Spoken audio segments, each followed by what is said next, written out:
দিবেন। কোনো সুদের টাকা, ঘুষের টাকা, দুর্নীতির টাকা দিয়ে মসজিদ জকজক করার কোনো দরকার নাই।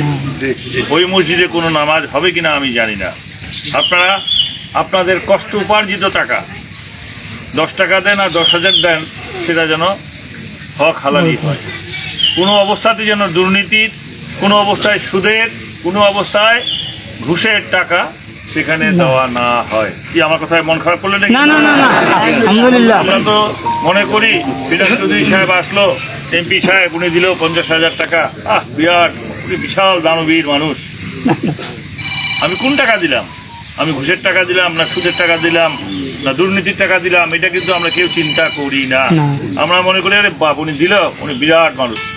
ওই টাকার কোনো মূল্যও নাই, দানেরও কোনো মূল্য নাই, ওই মসজিদেরও কোনো ফজিলত হবে না, ওইখানে নামাজ পড়া হবে কিনা আমি জানি না, তাই না? আপনার মসজিদটা ছোট হোক, যতটুকু হোক, পবিত্র হোক এবং পবিত্র টাকা দিয়ে তৈরি হোক। এটা কি চান কিনা আপনারা?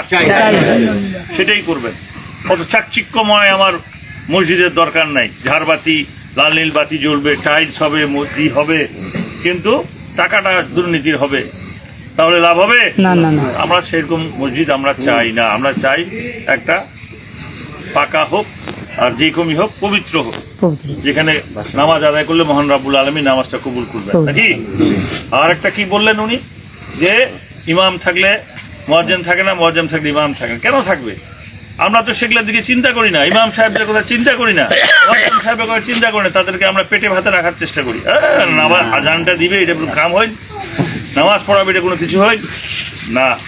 আপনাদের তাদের কোথাও চিন্তা করতে হবে। আপনি মসজিদের দামি দামি টাইলস লাগাবেন আর ইমাম সাহেবের বেতন দিবেন অল্প, এটা হইল? ওনার পেট খায় না, ওনার পরিবার নাই, এটা তো আমাদের চিন্তা করা উচিত। এগুলো আমরা চিন্তা করি না। ইমাম সাহেবের হক আছে, তাদেরকে হক মতো তাকেও সম্মানিত আমরা যেন দিতে পারি, এবং মুয়াজ্জিন সাহেব যদি রাখি তাকেও সেই সম্মানিত আমাকে দিতে হবে, যেন তার সংসারটা চলে।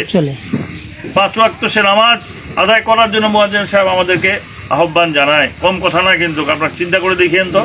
আমরা নামাজে আসি, 5 মিনিট দেরিতেও আসি, 5 মিনিট আগে আসি, কিন্তু উনি টাইম মতো ওনাকে আসতে হয়। 1 মিনিট পরেও না, 1 মিনিট আগেও না, ঠিক কিনা বলেন?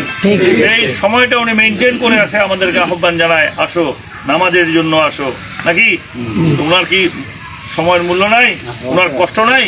এটাও আমাদেরকে মনে রাখতে হবে। ইমাম সাহেব ঠিক টাইম মতো এসে নামাজ আদায় করেন আমাদের সকলকে নিয়ে। কাজেই যার যার জায়গা থেকে তাকে আমাদের সম্মান দিতে হবে।